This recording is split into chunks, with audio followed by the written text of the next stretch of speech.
Washington. And they don't have a lot of money, so they rent out a room from this guy, Dudley. And Dudley's an older guy. He kind of looks like Santa Claus. He's got like chickens in his yard and stuff.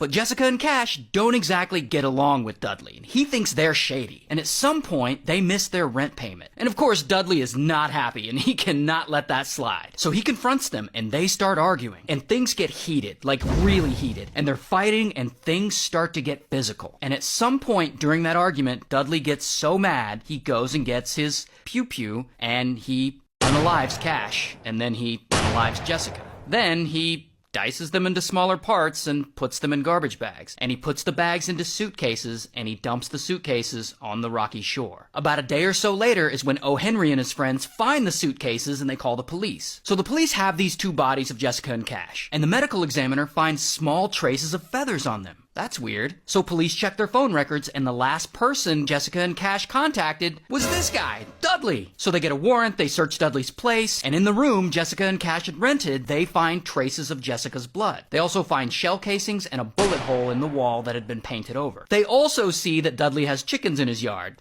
which would explain the animal feathers. So they arrest him, he goes to trial, he's found guilty of 2 counts of second-degree murder, and he is sentenced to more than 46 years in prison. And all this happened in Washington State, so shout out to Washington.